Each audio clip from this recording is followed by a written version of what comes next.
Hey, hello.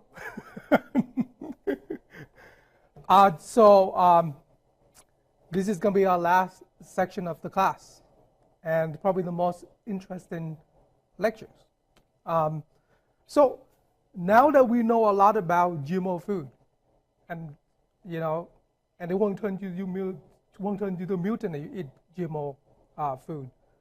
Um, Now we have learned a lot about the scientific evidence regarding the idea of evolution, drastic climate change, um, and for the next few lectures we're gonna tackle the theory of vaccines and autism. Okay, now for some it could be a theory, for some it could be a fact, depending on who you ask. Then, well, hopefully by the end of this 4 lectures, you can make an informed decisions for you and your family regarding, whether vaccination can lead to autism or not. But like but bear in mind, I don't do a very good job in persuasion. My wife thinks I know kung fu, but I told her I do not know kung fu. Okay, so do not pick up fights with strangers.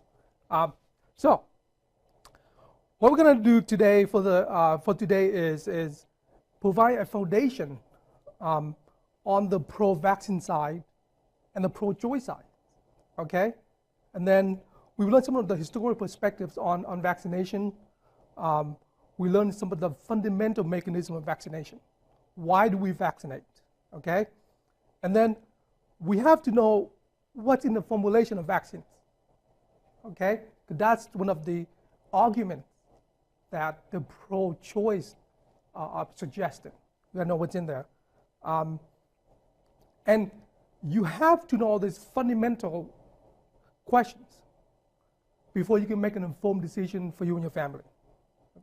And hopefully, by the end of this class, or by the end of 3 classes, we can connect the dots between vaccine and autism. Okay?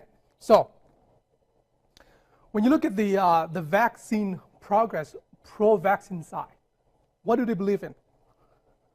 That government officials or health practitioners are best qualified to make vaccination decision. Okay? Vaccines are safe, they're effective. Vaccine development is supported by science. Vaccine oppositions are dangerous and selfish. The reason they're saying that if you don't vaccinate your kids might spread disease to other kids. Are you being selfish and are you being too dangerous? Okay? And then it is irresponsible to suggest that vaccine can cause disorder like autism. Now that's on the pro-vaccine side. Okay? And then the last thing is vaccine exemptions should be eliminated, which means everybody should be vaccinated. Now, on the pro-choice side, this is the vaccine epigenetic. What do they believe in? That vaccination choice is a human right. Something when your seatbelt, right? Or not using your cell phone when you're driving. This is your choice to make, but the government dictates whether it's legal or not to do it. Okay? Now, next is vaccine safety science is flawed and incomplete.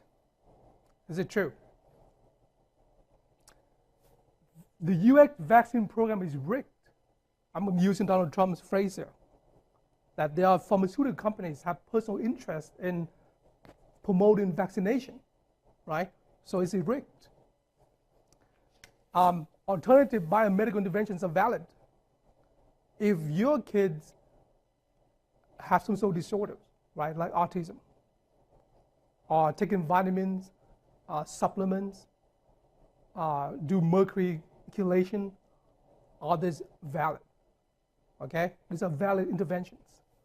Okay, the last thing is vaccination exemption rights should be expanded, not contract. That people should have a choice to decide whether they want to get vaccinated or not. Okay, so now let's focus on the vaccine autism questions. and some of the historical perspective on that. How do we get here from that? Okay? So in 1998, there's a paper published in Lancet. This is one of the premier biomedical research equivalent to Science and Nature. Okay? Published a paper by Andrew Wakefield, and it's titled Ileolymphoid Nodular Hyperplasia, Non-Specific Colitis, and Pervasive Development Disorder in Children. Now, we're going to discuss this paper in depth in the third lecture, because this is the driving force for all the notion that we're talking about today. Okay? In this paper, Wakefield states that it is his feeling that the risk of this particular syndrome developing, which is autism, developing is related to combined vaccine, which is the MMR, or the measles, mumps, and rubella, rather than the single vaccines. Okay? So he's saying that the 3 vaccines, the MMR vaccines, are the leading cause for autism. Now, you know, this paper, when it came out, it created a big uproar, you know, and a media frenzy. Okay? Now, the reason for that is that for many years, you know, Kenner, Asperger, talk about autism in the 40s and 50s, right? So for almost 50 years, people didn't have an understanding of what autism is. They didn't have a way to relate it to, okay? So for years, parents were hopeless. So now they found a culprit. They found a connection that can gravitate towards. You know, as a parent, I could understand, given the information they were given on that particular moment, that thing, okay? So as a parent, I think it's a perfectly normal reaction to finally have something they can blame it on or stick with, okay?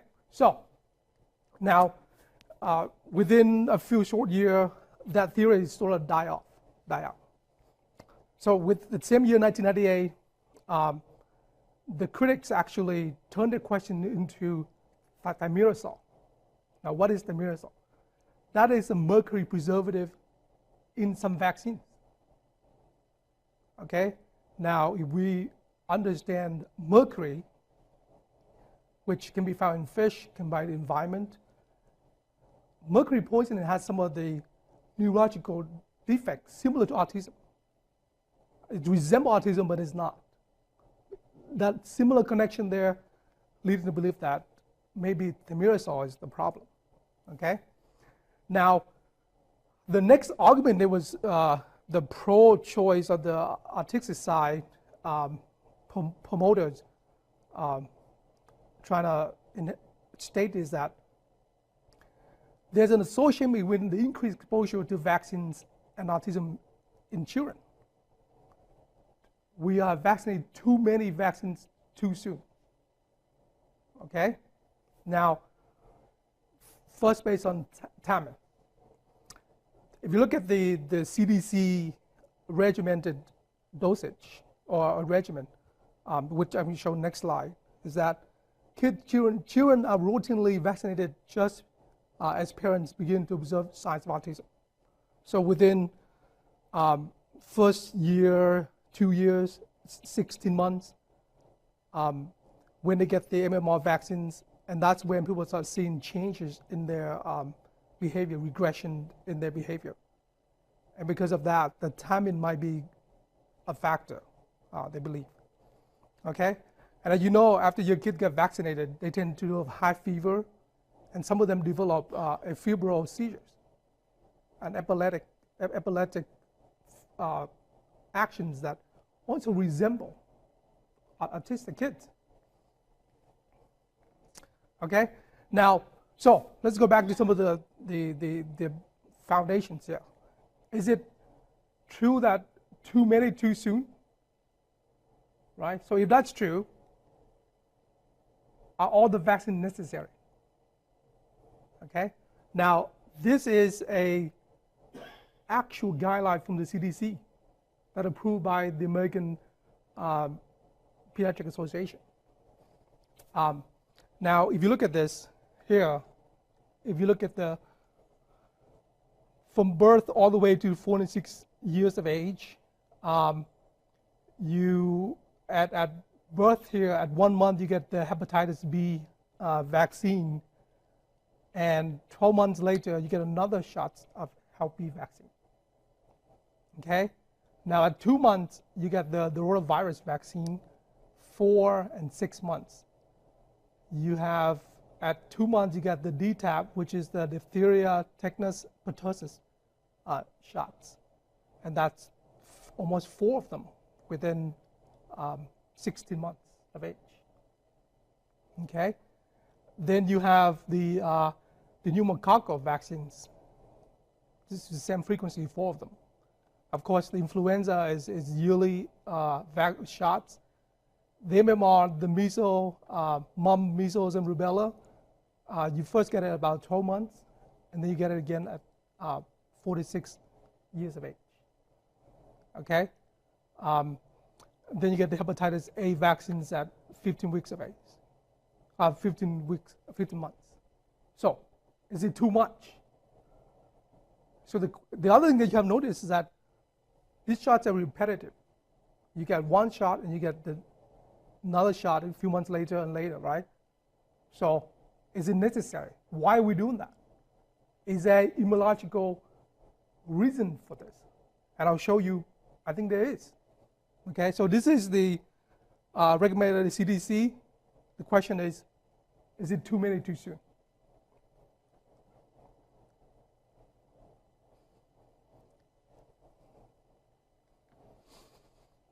Now, the next question that I posted earlier is the thimerosal hypothesis, okay? Which is, let's ask the question, what's in the vaccines besides mercury? What else in it, okay? So usually you get a viral vaccine.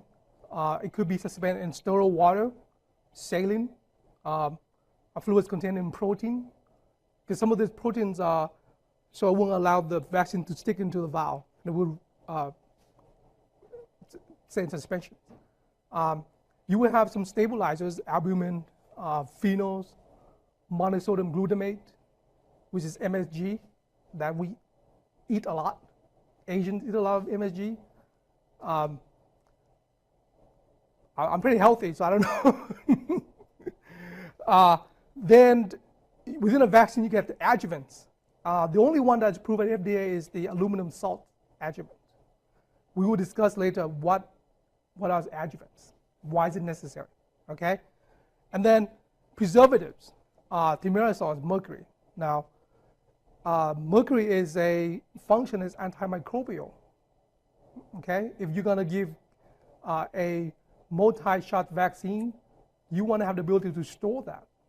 If not, you're gonna get contamination. And I'll bet you don't want to get a contaminated vaccine, which in cases have caused a number of deaths before preservative. Formaldehyde.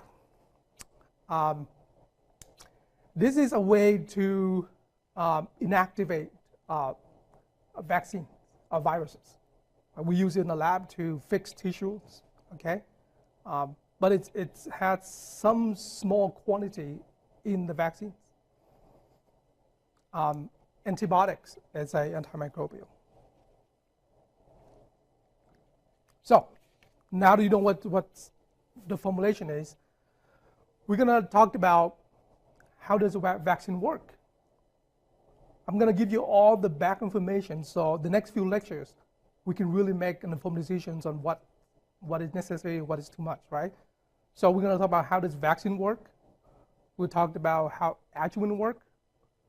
And then we talk about, do we need preservatives in the vaccine? Okay, because all of this play an important role in the immune response and apparently play an important role in some neurodevelopment that could lead to autistic phenotype. Okay, so some of the historical perspective. Why, how did vaccination come about? Okay, so one of the earliest documented cases is involving Lady Mary Marley Montagu, okay, in the 1600s. Now, she's an English autocrat, and she's a poet. She's married to an English ambassador, okay, to Turkey. Now, when she was in Turkey, she saw a lot of kids, okay, that got inoculated with smallpox, and they never come down with smallpox. So what they do is you have a smallpox pus, right? They would take the top of the smallpox pus, right? Then they would inject it to a next person, and that person's now. Remember, this is before they understand the mechanism of the immune system. They resistant to smallpox, and this is a picture of her son. His name is Edward, and she actually gave him the smallpox pus, and they were resistant to smallpox. Now, interestingly, during the American Revolution, now smallpox was rampant in Europe, so all the English soldiers were resistant to smallpox, but not American soldiers, right? So George Washington decided to use the same inoculation technique to inoculate all his soldiers, right? So can you imagine that? If he didn't do it, what would happen to the American Revolution? Okay? Now this is all based on faith. They didn't understand immunology of vaccination. Okay? Now, and then in the 1700s with Edward Jenner, I'm sure you know this guy. He's an English physician, he's a scientist, and he's one of the pioneer for smallpox vaccines. So what happened to him is that he noticed a lot of the milkmaids, that milk cow, they never get infected with smallpox. Okay? So he decided to, now the picture of that kid, he decided to do the same experiment. He took some of the pus from the smallpox, right? And he injected 2 sides on that kid. His name is James Phipps, okay? So the next week, next few days, he got injected again with smallpox. That kid never came down with smallpox. So he tried to publish the paper in the Royal Society of, get rejected because it's N of 1. So he actually had to create his own journal and publish it. Okay, similar struggle we do every day.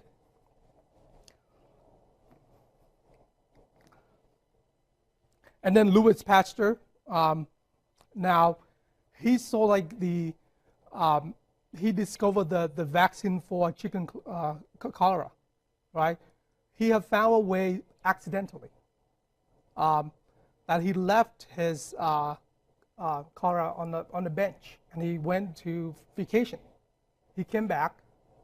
Now that he got this valid cholera, he injected into the chicken, and they are subsequently resistant to cholera. So, but they never come down with the actual disease. So by left it outside or he discovered that in an acid base, somehow you deactivate the virus, but it still maintain that immunogenicity and create a good immune response. Now, he's also if you know anthrax, he's the discoverer of that. Now, I have a few examples here. You have Jonas Salk. Now, he adopted a technique to attenuate influenza, right?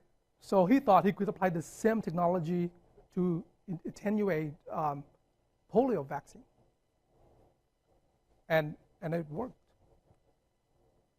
Now, if you look at FDR, but polio attacks the nervous system, you paralysis. So this is a major discovery, okay?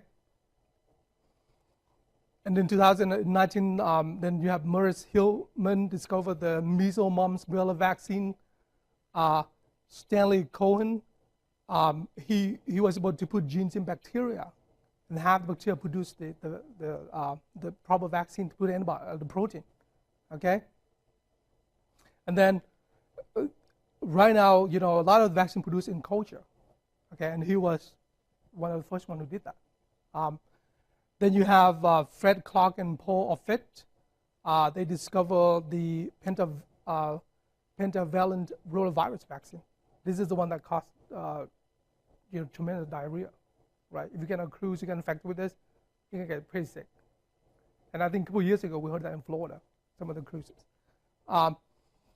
Douglas Rowley and John Schiller, they discovered the vaccines against the human papillomavirus infection. Okay, now this is the one that caused cervical cancer in a lot of females.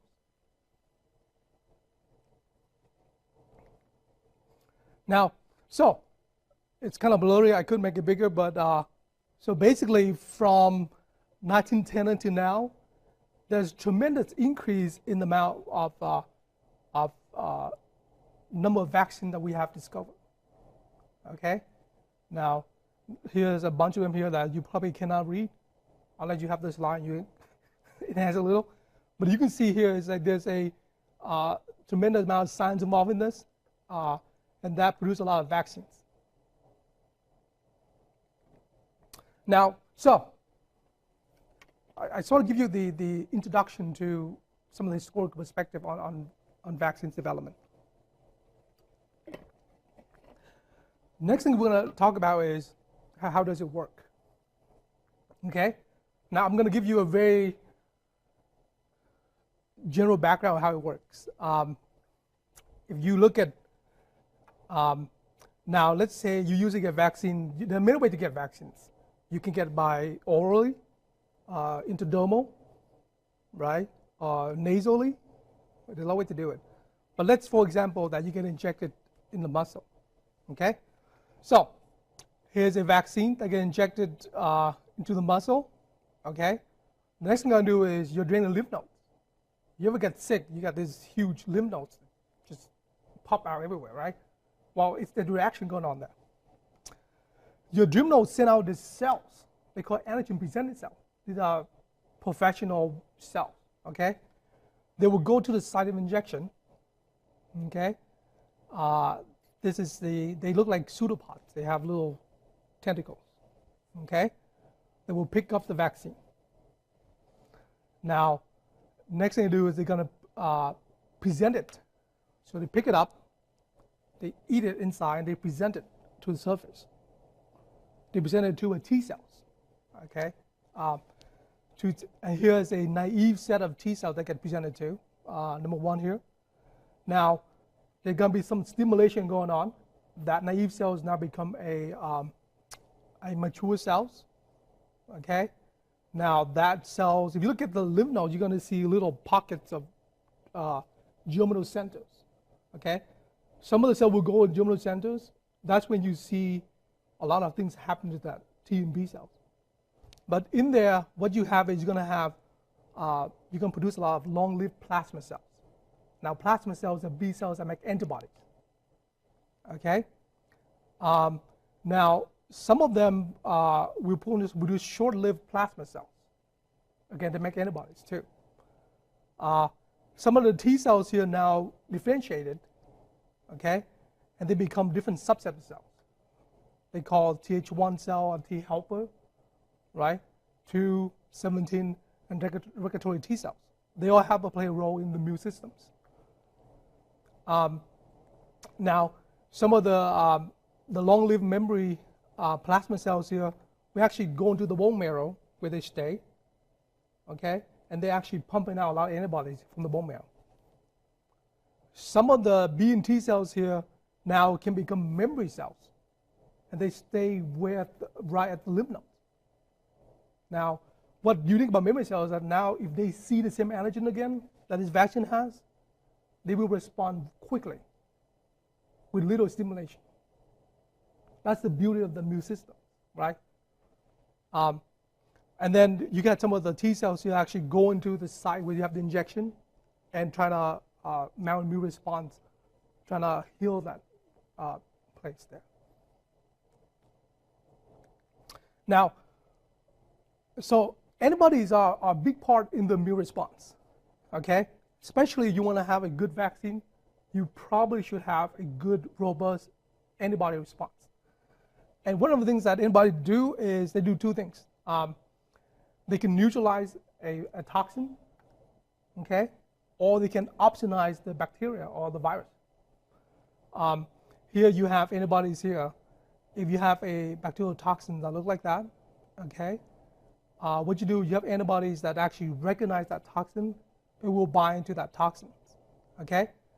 Once it binds to that, there are cells here that have the receptor that will bind to that antibody. You bring it inside the cell, into the lysosome, and get degraded, get destroyed. Okay, now there's no toxin to cause any effect, adverse effect. Now, the other thing to do is if you have here in terms of opsonization, which is a process of engulfing bacteria and destroy it. Okay, so here's bacteria here. You have a macrophage. Okay, a macrophage are like they eat stuff. They have big teeth. Okay, they eat things. What they do is they antibodies will bind to the pathogen here, right? And then this macrophage has again has the receptor for that antibody. Okay, so what it does is bring the whole cell inside the cell, and we destroy it with low pH in the lysosome. So these antibodies are critical in two things: that they can neutralize the toxin, or they can, bring stuff inside the cell and destroy it. Now, so that's how vaccination works. It's simple, but it's a delicate, robust process. Okay. Next thing is, if you know vaccination, you're going to have a lot of adjuvants. So what is adjuvant? Okay. Now, like I said, the only one approved FDA is the aluminum salt adjuvant. Okay. What it does is reduce the rate of elimination agents at the site of inoculation. Okay. So if you get injected with a vaccine, you want the antigen to be there. You don't want it to be eliminated. Okay. So second is that it enhances antigen uptake. Again, antigen presenting cells.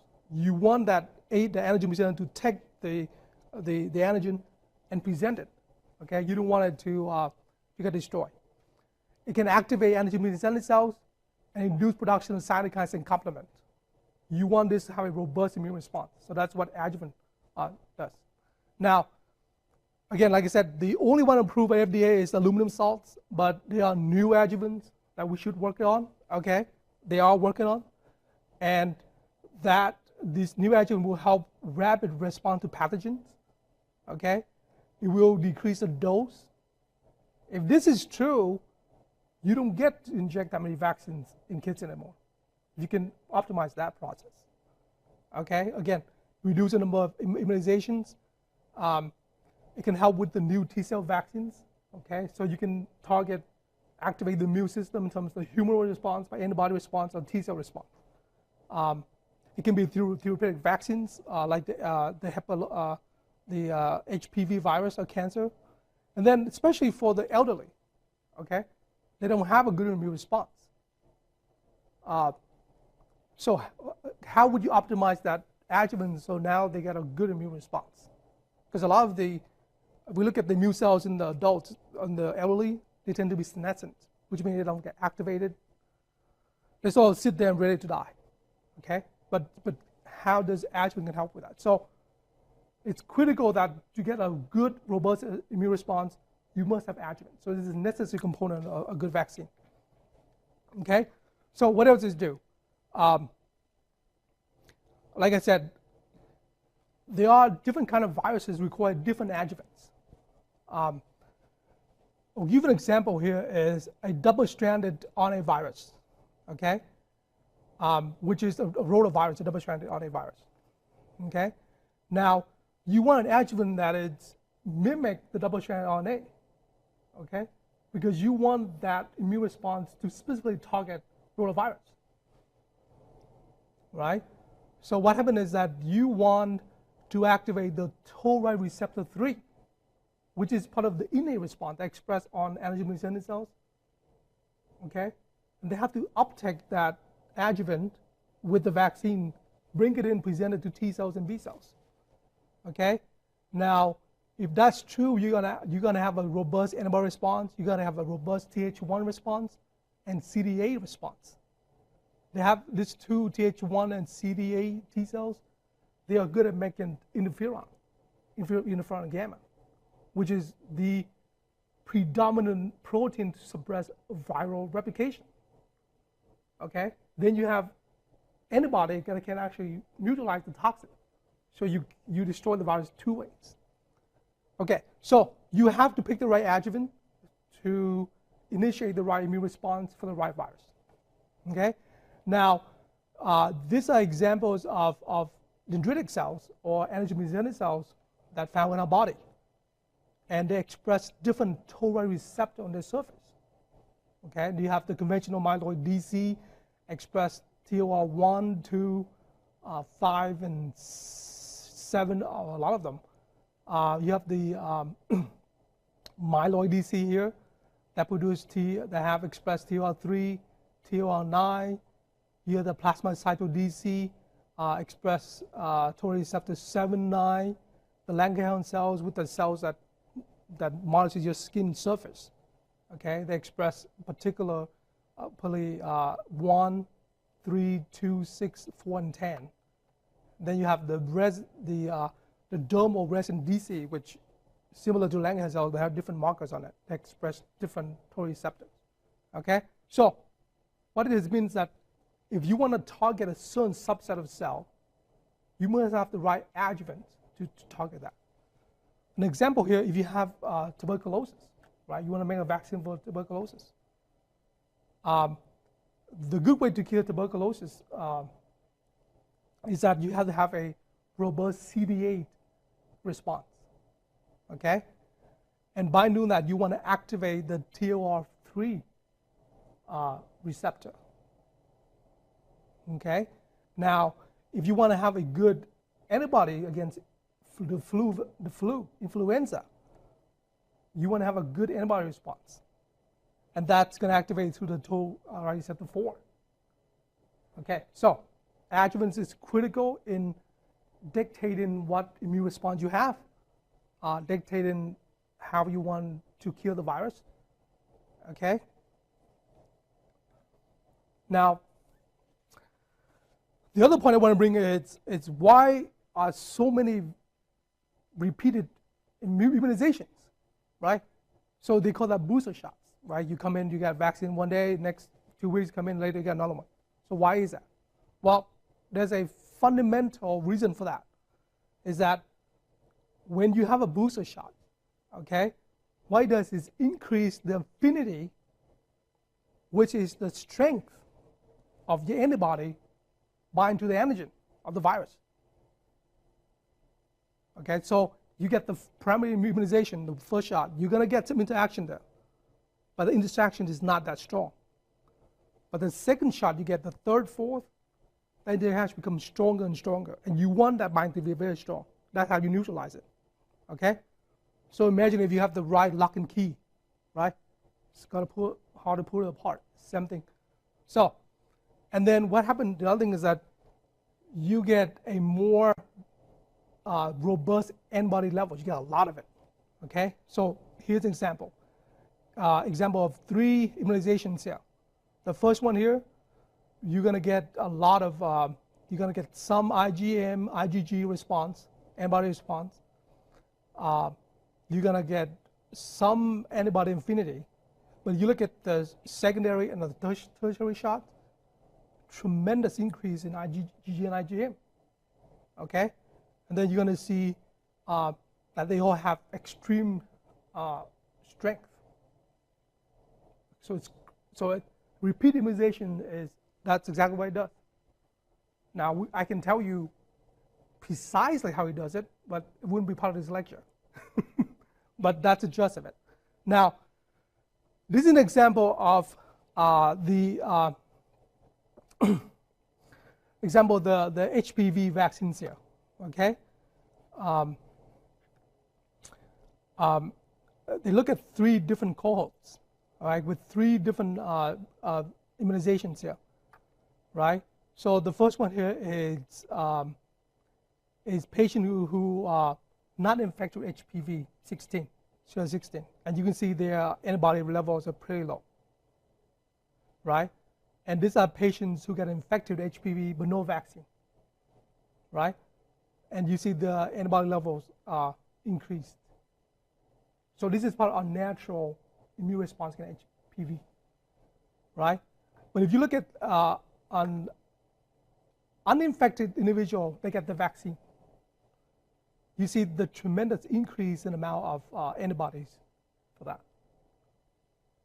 So if this individual now get infected with HPV, you bet there's going to be a lot of neutralizing effect. It's going to be very beneficial. Okay, so the other thing is that there are challenges in vaccination kids because they don't have the same immune response as adults, and certainly not the elderly. Okay, now I mentioned that how important the role of antigen cells are in the immune response in vaccination. While in children, there are low numbers of these antigen-presenting cells. Because of that, the immune system kind of compromised in terms of elicit a good immune response. Okay, they express low basal levels of core stimulating molecules, MSC2 surface expression, and they don't produce a lot of cytokines. Okay, so in a way, this is they don't have a good environment to stimulate anything. Okay. Now the other thing is that when you look at the human cord blood of children, they contain a lot of immature cells that come from the thymus. Okay, so you got two things. You got T cell from the thymus, you got B cell from the bone marrow. But you look at kids, they don't have good mature T cells from the thymus. Okay, and they tend to shift toward a Th2 response and not too much Th1 response. So Th2 response for good for and a humoral response. Th1 is good for cytotoxic response. So there are differences. Okay. The other thing is that they have a lot of regulatory T cells in them. Okay. Now, if you know T cell function, if you want to have a good immune response, you don't want the natural Treg cells in the system because they will tend to shut off the immune response. Now, if you have an autoimmunity, like diabetes, for example, you want that cells to be there to suppress the inflammation. But if you want a good, robust immune response against virus, you want the cells to be there. Okay. The other thing is that they respond to immune challenge with quantitatively lower antibody responses, even though they shift to a Th1 response, Th2 response, but the antibody response are not robust. So there are challenges. So when I see children, I see a few things. This is what now this is the y-axis, the number of microorganisms. So think about this as a pathogen, this is an infection, right? A microorganism. A normal human response, okay? If you have functional antigen cells, functional T cell response, B cell response, you will eliminate the microorganisms. So you see a drastic increase in down regulations of that, of the infection, right? But if you lack adaptive immunity, you don't have any good antibody response, you will see that increase like that, okay? Now, if you lack innate immunity, this is like if you have to have enough macrophage and stuff like that, you see there's no clearance of microorganisms. And this is what I see, I could, infer about kids, okay? So their immune systems are not that robust, so we have to have a way to initiate that. Now, next thing is the preservatives, okay? If you look at the formulation of vaccine, you're going to see some preservatives in there, okay? And the three main ones that we see is the 2-phenolxyethanol, Pheno and thimerosal. Now, this is 2003, and you can see the quantity here. Now, we're going to look at a few lectures that the quantity here is below the EPA recommended toxicity, right? But does it have any effect on the neurodevelopment or anything like that? You know, we will have to wait and see, okay? But there are preservatives in there. Now, are there other stuff in the vaccines? When you look at the manufacturing residues, the way you make vaccines from tissue culture, from an animal, you're going to have some residual stuff, protein molecule from that, the way you produce it, right? But the FDA is actually quite stringent on regulating what's in there. One of the things that we do see in some of the inactivating agents, what it does is it separates pathogen immunicity from its virulence by eliminating the harmful effects of bacterial toxins. So what it does is it in a way attenuate or fix, okay? So now you don't have the right virulence factor anymore, okay? But it still elicits a good immune response. Now, one of the things that they often use is probably if you look at some of the vaccines, the formaldehyde is the main one. And that's used to inactivate influenza virus, poliovirus, diphtheria, and technotoxins. So this is, but now this is in culture. So what happens is that when you have a vaccine, some of the stuff get eliminated already. So there's a small amount that's still present in the vial, but it's not that much, okay? Now, studies have shown that if you have high concentrations of formaldehyde, it can damage DNA, okay? Now, in vitro can cause cancer. So you don't want a lot of formaldehyde in there, but how high is too high, right? So, now that we talked about how the vaccine works, what's in the preservative, the adjuvants, okay? Some of the fundamental benefits of vaccines are an effective vaccine. It must be safe, right? I hope so. It must be safe. It should not cause illness or death. It should be protective. It should give sustained protection. It should induce its neutralizing antibody. It should induce protective T cells. And it should be a practical consideration, right? So I mentioned that. All this stuff a vaccine should do. Right? Get low cost, stable, and a few side effects. Now, so good vaccines, that's what I do. We have eradicated polio and smallpox, okay? Especially in the US. You don't see polio, you don't see smallpox anymore. And that's due to the generation of effective vaccines. Okay? Look here. So this is the Salk vaccines, the inactivated vaccines that is discovered in the 50s. You see how drastic the reported cases. And Sabin came up with the oral vaccine. Okay? And you can see that the cases are completely, almost completely gone. Something with smallpox here, okay?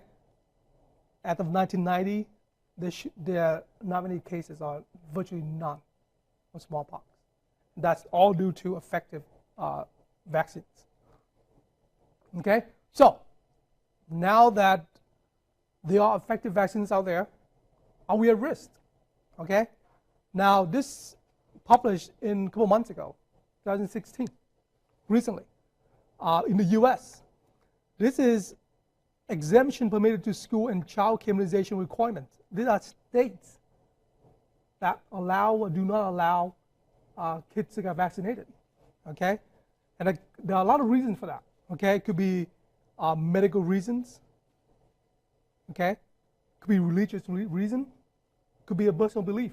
You don't want it, you don't have to get vaccinated, okay? And there are states that allow you to make that choice. Okay? So, if you make that choice, Are you being selfish? Are you being dangerous to your community? Okay, so we will talk about next few lectures. But again, this is states that allow you to basically decide if you want to get a vaccine or not.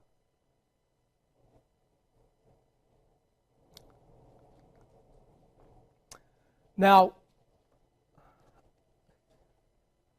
the next thing we got to talk. This is the a quote. You take this little beautiful baby, you pump. You had so many instances. People that worked for me just the other day.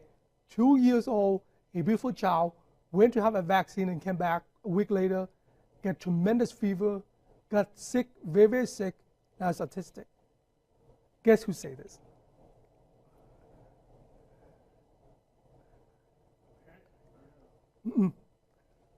Your president-elect Donald Trump. That's a powerful voice, okay? And this is what he has tweeted. I am being proven right about massive vaccinations, like doctors lie. Save our children and their future. Lots of autism and vaccine response. Stop this massive dose immediately. Go back to a single spread out shot. What do we have to lose? Now, believe it or not, this idea is getting very, very popular. Okay? So, from what I've told you today, we have to decide if this is the direction you want to go in terms of, pro-choice. You get to do what you want.